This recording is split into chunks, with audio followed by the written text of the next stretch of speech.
prochain thème qui est le thème de l'économie circulaire. Notre premier présentateur va être Nicolas Pearson, qui est conseiller technologique et au développement des affaires chez Innovem. Monsieur Pearson est détenteur d'un baccalauréat en génie physique et d'une maîtrise en sciences du bois de l'Université Laval. Il compte 24 années d'expérience sur le marché du travail dans des domaines très diversifiés. Transformation du bois, entre autres pour le support technique, amélioration continue, automatisation. Chez Innovem, il est responsable de la relation avec la clientèle et du développement des affaires, en plus de coordonner plusieurs projets de recherche et d'aide technique. Sur ce, M. Pearson, je vous laisse partager votre écran et démarrer la présentation. Excellent, merci beaucoup. Je vais juste appuyer pour partager mon écran. Je ne sais pas si vous le voyez là. Bougez pas. Est-ce que tout le monde voit mon écran là? Pas encore. Ça n'a pas fonctionné. Bougez pas. On va faire une prise 2.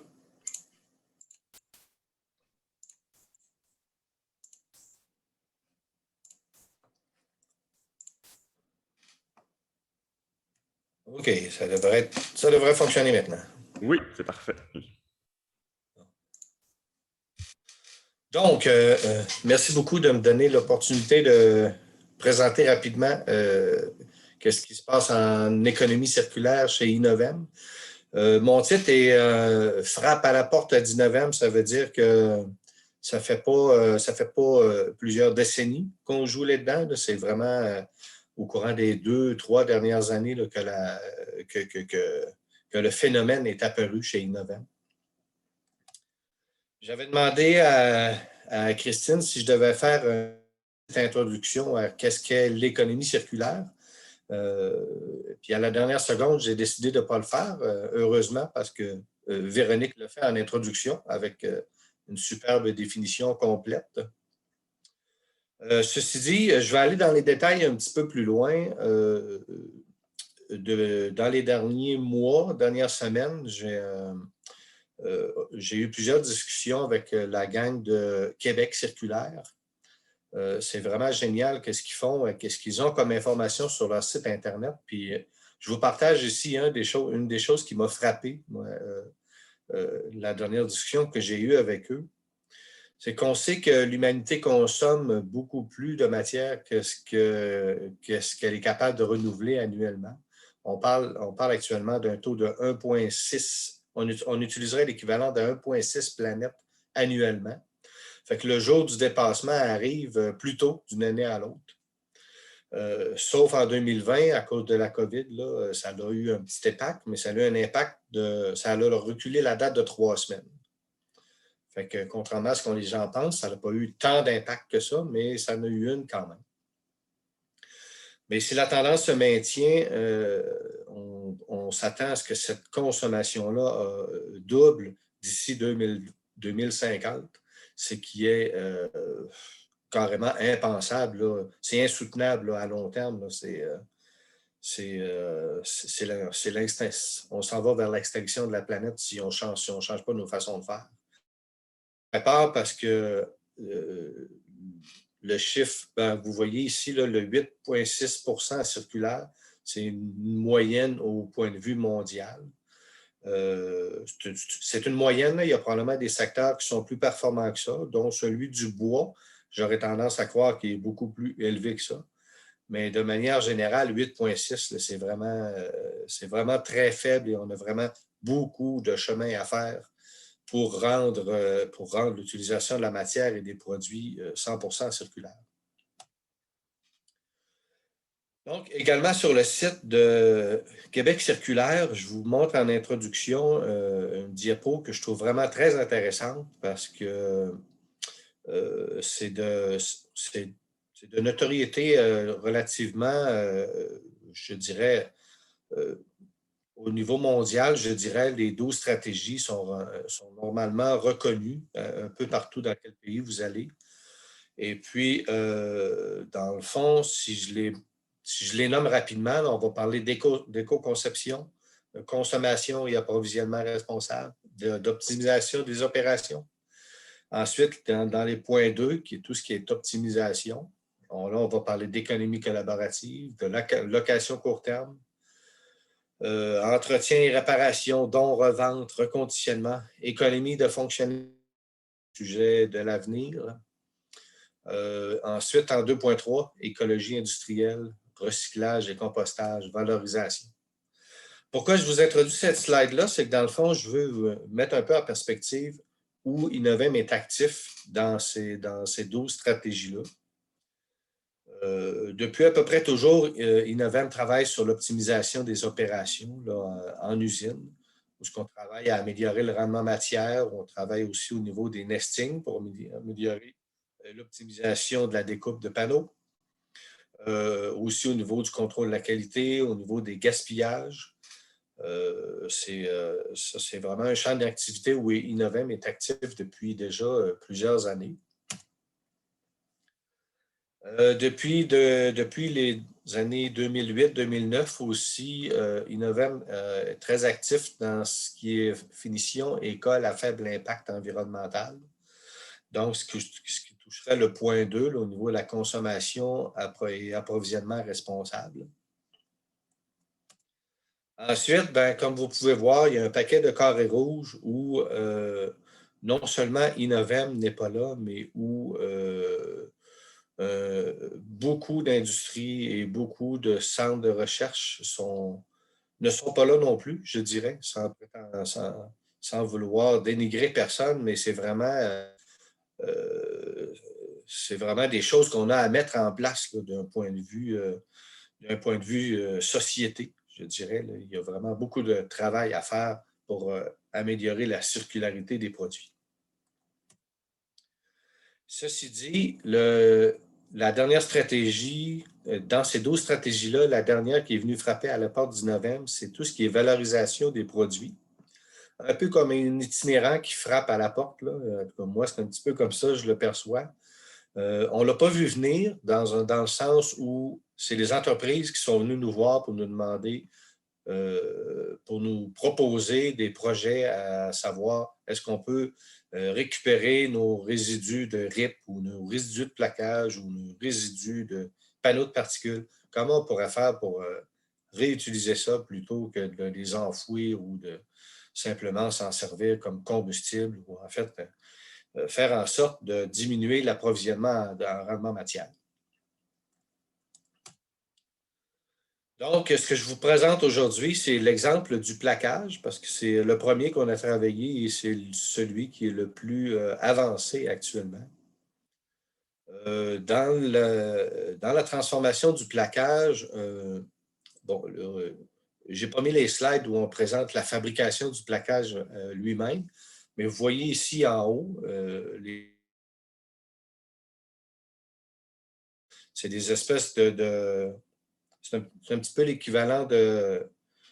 C'est un petit peu comme une planche qu'on pourrait trancher mince là, sur un...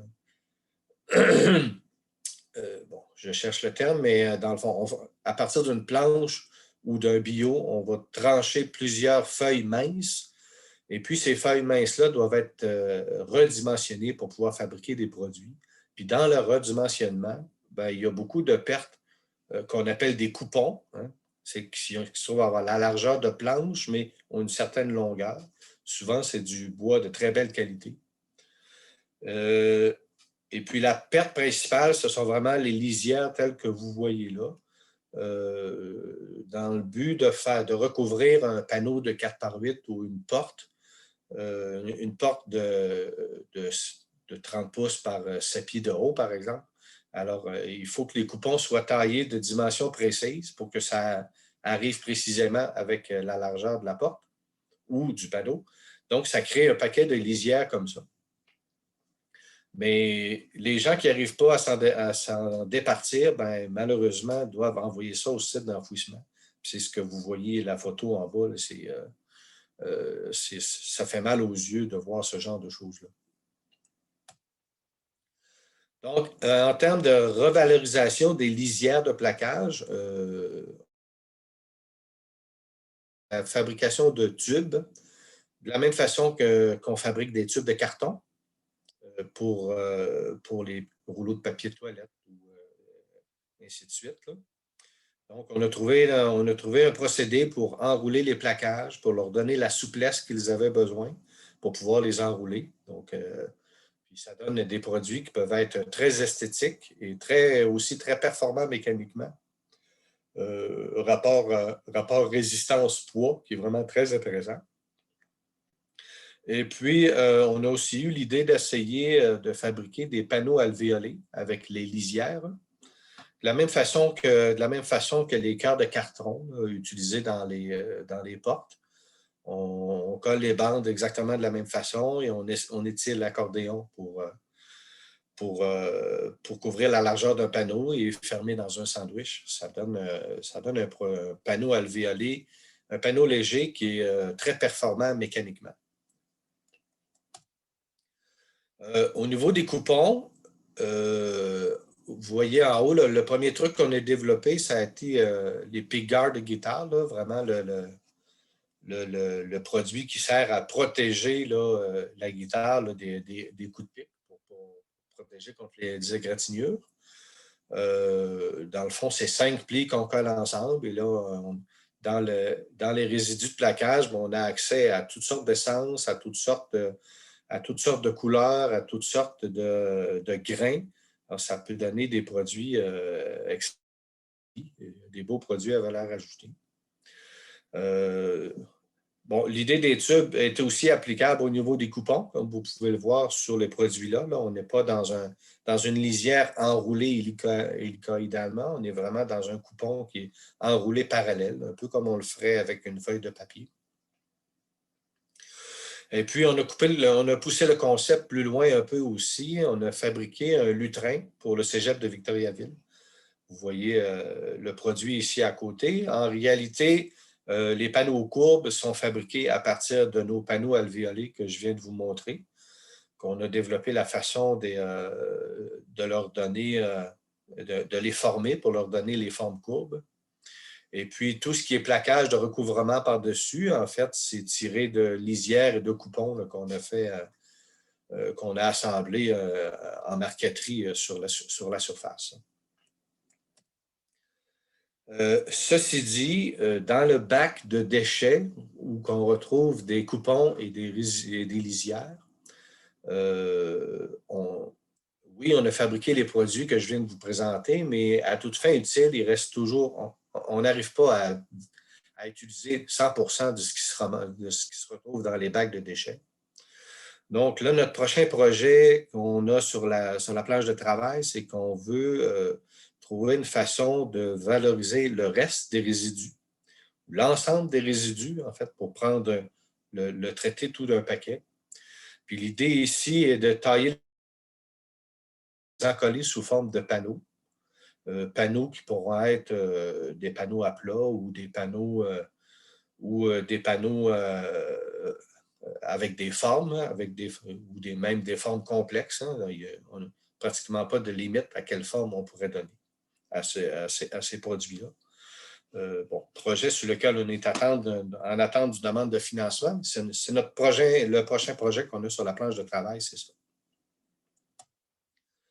Enfin, sur le processus de valorisation, je vais juste faire un résumé pratique parce que la clé est vraiment au niveau du coût du recyclage.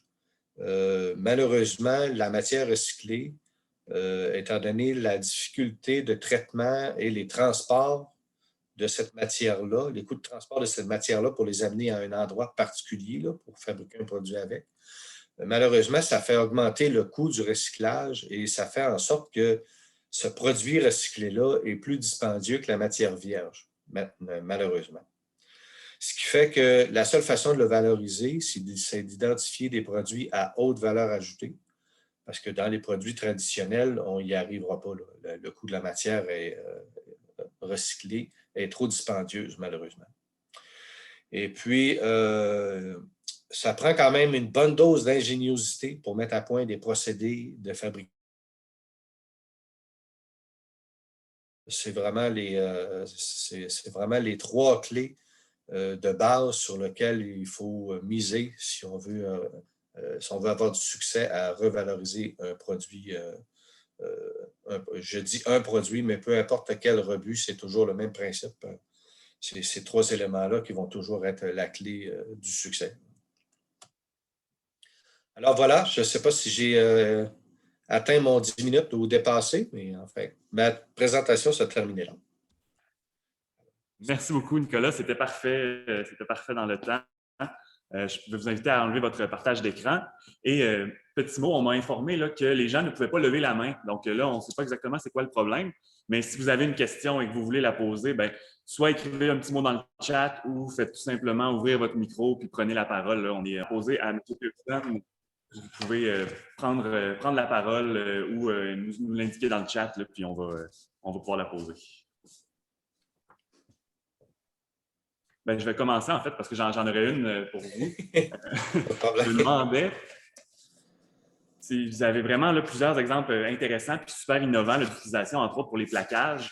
Je me demandais si vous voyez aussi qu'est-ce que ça prendrait pour faire une mise à l'échelle, pour être capable de répandre ça plus largement au Québec. Puis avez-vous des problèmes, disons, dans l'uniformité de la matière première? Aviez-vous, j'imagine, est-ce que vous aviez seulement un puis, qu'est-ce que ça générait comme enjeu, là, finalement, les caractéristiques et la qualité de la matière première? Ben, écoute, je te dirais, il y a 2 problématiques principales pour amener ça à une échelle pilote ou à une échelle industrielle. De un, il faut mettre en place un circuit routier pour récupérer ces résidus-là, parce que on parle d'environ 2000 entreprises de deuxième transformation du bois à travers le Québec. Donc, faire le tour de tout ça, c'est une logistique de transport importante. Le deuxième point, c'est que la plupart des entreprises de deuxième transformation sont spécialisées dans la deuxième transformation et désirent continuer leur deuxième transformation. Donc, le procédé que ça prend pour refabriquer des produits, on ne trouve pas d'entreprise de deuxième transformation désireuse d'investir dans ça.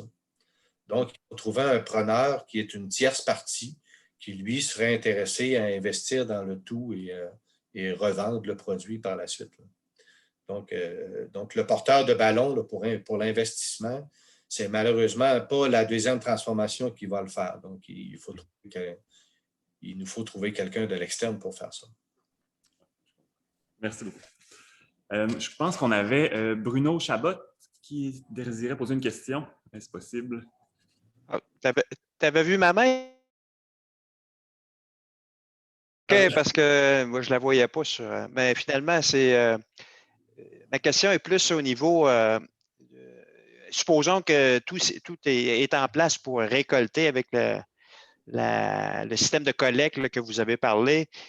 Qu'est-ce qu'il y en est de la constance de la qualité du produit? Mettons qu'un investisseur il décide de s'installer une usine de transformation. Est-ce qu'on peut assurer une constance adéquate de la matière première tout au long de l'année, par exemple? Ou...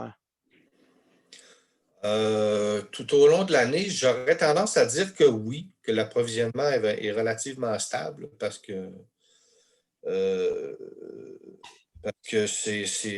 ces produits-là sont vendus. Ce pas des produits saisonniers, là, entre autres pour l'utilisation du plaquage. Donc, sur une base annuelle, c'est relativement constant. Ce qui va varier au niveau du plaquage, ça va être le contenu, parce que souvent il y a plusieurs essences, parfois même des bois exotiques à l'intérieur de ça. Mais ça, il y a moyen, là, avec les manufacturiers, de séparer les bois qui sont nord-américains versus les bois exotiques. Là. Les bois exotiques sont généralement plus huileux. Hein. Ça peut prendre des colles ou des résines différentes un peu pour les coller. Mais en termes de constance, je dirais que les volumes sont pas mal récurrents, là, mois après mois. D'accord, merci. Bienvenue. Merci beaucoup. Puis on aurait le temps pour une dernière question. Jacopo, à toi la parole. Oui, bonjour. Merci Nicolas pour la présentation. Juste, j'avais une question. Cette problématique de plaquage, j'imagine que on l'observe ici au Québec, mais on doit bien l'observer aussi dans d'autres parties du monde. Est-ce qu'il y a d'autres exemples, d'autres initiatives, d'autres entreprises, d'autres manières de faire par rapport à cette problématique qui pourrait être inspirante pour notre société québécoise? Je ne suis pas sûr de comprendre ta question. Tu veux dire pour d'autres matières? Non. Est-ce qu'il y a d'autres situations similaires dans d'autres pays qui pourraient être source d'inspiration, en fait? Écoute,